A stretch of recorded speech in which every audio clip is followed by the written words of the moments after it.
All right, guys, the only injury has Eric. He had a little knee sprain. Probably going to be a few weeks. Nothing we're concerned about, but it'll take him some time away. Yeah. He did that early in practice Wednesday, and then he kind of battled through it. It was just a bruise, and because it didn't bother him that bad, but it was hurting him a little after, and got the MRI, and so I got to hold him out for a little bit. When do you think that Javon Kinlaw will start to get kind of folded into the team stuff? Him and Mike joining us tomorrow. Kyle, just what have you seen from Charvarius Ward over the first couple of days? He had a couple good pass breakups yesterday. Tarvarius coming back from his rough injury, missing all of last year. It took him. It was tough in OTAs without being out so long and just being a little rusty, and seeing him here these last 2 days has been great because he's got that rust off working through OTAs. Looks like the guy we remember, and give him a chance to make our team and really help us too. E-Man also mentioned he's been a great leader in the locker room. Is he more of a vocal guy or show by example? E-Man. Oh, I thought E-Man was talking about himself.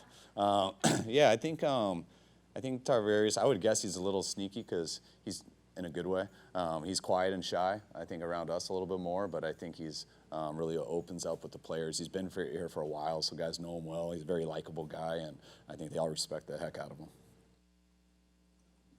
Yesterday, Trey said that it was a good day, even though there had way too many turnovers, but from a learning experience. Is that unusual for someone at this point in his career to realize how important that is, or is that part of what makes him special? I don't know yet. We'll see as it goes, but I think he said that because it was a real good day. I left the field feeling real good about not just him, but a number of the quarterbacks. All three of them and what they did. Never feel good about the number of picks, but it's nice to be the head coach because on those plays I got excited about the defense.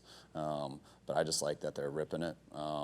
What you don't want guys to do, especially in training camp, is say, I thought it was there, but I don't want to throw a pick, so I check it down. Sometimes you need to know whether it was there, and the only way you do that is by letting it rip. And that's why you don't kill guys for picks in practice. If it becomes too much, then you got to start coaching them how not to do it. But at least you got an idea of what they're capable of, what they can make, the plays that they can make. So then as a coach, you can somewhat protect them a little bit, or you realize, man, he can throw that no matter what. So I got to make sure I want to get that versus right look, and that's what we're working through right now. There's no updates on Debo, I'm guessing, but is there, when he's doing conditioning and stuff, running on the side, does he do jugs machine, catch balls also? Have you seen him do any of that stuff? I haven't seen any of it just because I'm working at the time. I know conditioning is the most important part, but I'm sure he's catching balls. Trent Williams due back today?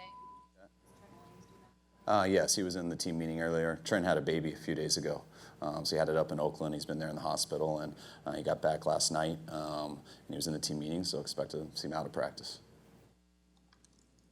With Jalen Moore, I know you guys wanted to work him at guard, and he wasn't able to just because of circumstance last year. It seems like that circumstance, is that still kind of the plan for him, and how do you envision that right guard situation? We got a lot of candidates. I know the guys you guys saw there yesterday who did it mainly in OTAs, which OTAs we didn't get a lot of team reps of that stuff. But Jalen, we gave him some work there, especially with Mike out. We're starting him here at right tackle. But you got your starters who play those 5 spots, and everyone else, you want to be able to play them anywhere. You only get so many guys up on game day, and all our tackles, we'd like to be able to play at guard, and that's what we're trying to figure out what he can do right now. When Mike comes back, will Jalen move back to guard, and has Burford impressed you enough that he's got a shot at being your week 1 starter at that right guard spot? He's got a shot. Yeah, I think a number of guys have shots, but those are things I don't try not to think about too much right now. I don't, because it's the second day. We haven't even put pads on. I don't try to get too excited about guys yet. You just try to take it day by day because there's a lot of football to be played, and especially that we haven't even put the pads on yet. So he's done a good job in everything we asked. A number of the guys have. There's a lot of names in there I think you guys don't know, but or that the fans probably don't know, but there's a lot of candidates who got the ability to do it, and now we got to see who can handle the marathon of camp and who's poised enough to handle those real games. Back in the spring, you seemed perfectly fine with Nick Bosa not being on hand for the OTAs because you knew what his routine was back in South Florida. Do you know the detail, the level to which he and his brother go during those kind of all-season training that they do? I got a good idea just talking to him about it and stuff. I mean, I know he's real close with Joey, so they like to spend that time together. I also know those. I mean, I don't know Joey very well, but I'm sure they're very similar. They're as committed to their craft as anyone I've been around. They do have a plan. I think it's also different with that position. I mean, I'd always want people hearing stuff, but that we don't do much on the D-line and OTAs anyways. And with what they do in their routine, it's something that hasn't bothered me at all, especially how good a shape he is every time he comes here. I was real excited with Nick yesterday getting some team reps and jumping in there, and he hasn't got that since he's been here. You know, the first year I think he got hurt in like the first week here. The second year he was coming off the second year he got hurt too, but then hurt his ACL in the second game, so didn't get to practice at all last year until the week one. And this is really the first time I see him completely healthy, ready to go, and I think his game can even get better the more he practices.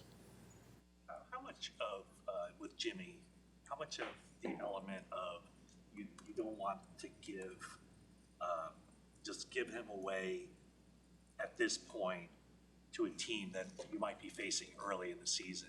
And is this something, I mean, are those communication doors still open between you and Jimmy? You guys talk daily? Is he eager?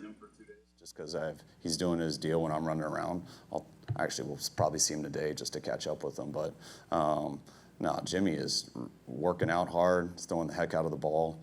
I told you guys everything about the situation. I'm not going to tell you guys every single thing in my head, but it's just, you can figure it out when I say we have to do what's right for this organization, and we're going to do everything we can to make it as good as possible for Jimmy while always doing what's right for this organization at the same time. And do you sense that he's getting anxious, eager to like, let me turn the page. I need to know what's going to happen to myself this year? Yeah, I think everyone does. I mean, I think he's handled it great, but it's the reality of this business. It's the reality of everything. I think sometimes you got to wait on stuff, and I think he understands that. You know, you wish it could be differently, but this is business, and he understands that, and it makes complete sense to him and to us. So it is what it is, as we keep saying. Just wondered the overall philosophy this preseason. I know a lot of vets like Kittle don't normally see time, but with a new quarterback, does that change your thinking at all? I know there's always that risk of injury, but just timing and chemistry-wise. A little bit. I mean, I play it out. I see where our team is going into that week, and I try to decide who I think needs some stuff, who doesn't. It's a huge challenge this year in terms of, you know, last year we had 3 games. They were all 7 days apart. I think one was 8 days apart. So it was such a smooth routine.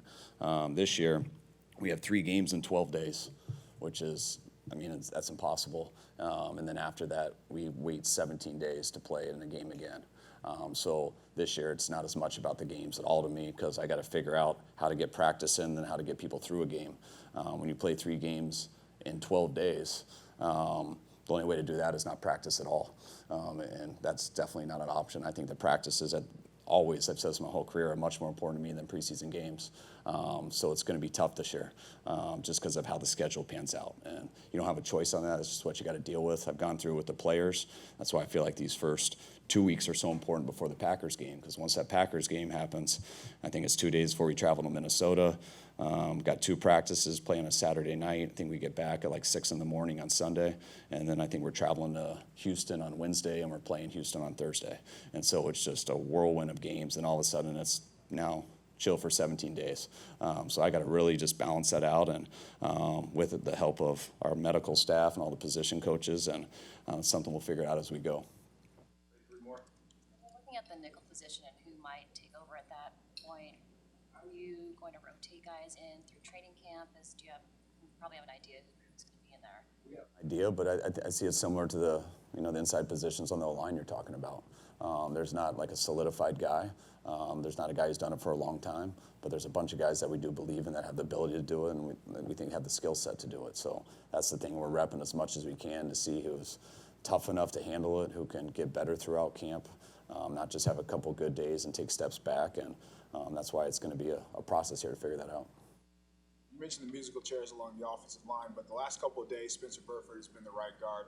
What are you seeing with him, whether it's picking up the offense quickly, athleticism? What does he bring to the table? I mean, we saw when we drafted him, we liked his ability to run, how we thought he was a very good scheme fit for us. When it comes to our run game, you got to be able to move very well. And then when it comes to the pass game, it's quick feet and length, and he has both of those things. Played at a little smaller school, but he came in OTAs and handled that well. But we also didn't do much, but it looked the part and individual along with a couple other guys, and he's got the first crack here these first 2 days. But it's not something that we've discussed a ton. We're just kind of letting him play out. Maybe you've said that this way in the past, but on whatever day that was, Tuesday, you really talked about how much you like this roster at this stage. Do you feel more confident and more pleased, more satisfied with the roster right now than you ever have at the start of any training camp since you've been here? Probably. I might probably have said that before too.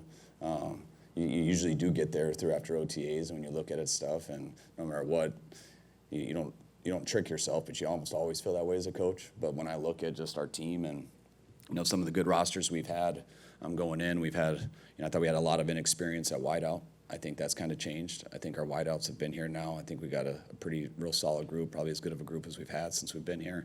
I think we really improved our secondary in the offseason.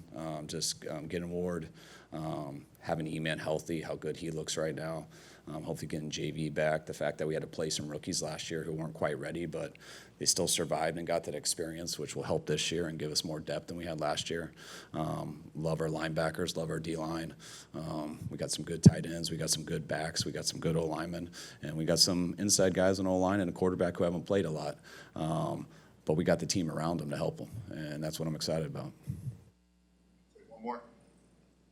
When you got Nick Bosa going against some of your backup offensive linemen, do you ever feel like, all right, Nick, just take a break. We need to do some practice. Now you're wrecking our offense. I mean, do you ever feel that, or you're just like, good going, Nick? I don't care because Nick is such a good athlete. He gets by the quarterback, then gets away. So he's definitely stopping him most of the plays he's in, but it usually doesn't stop the play. He's one of the best guys at getting there and not running in anybody. So that's why most of the better athletes are. If you had 22 guys out there like that, it'd be much easier not to get guys hurt. But no, it's also great against him, not always going against Trent. There's certain moves that Nick wants to try, but he's very smart. There's some things he won't try versus Nick that he might try versus McKivitz, or he might try versus McGlinchey, and it switches back and forth, so it's good for him to change it up. Play in practice the first day where Ken Diche threw Ty Davis Price down. Did you guys have to have a talk with him about how you practice? Yeah, we do that every day. We're pretty good at it here. We go, I think, as hard as any team, but we also take care of our guys, I think, as well as any team. And we never stop with that.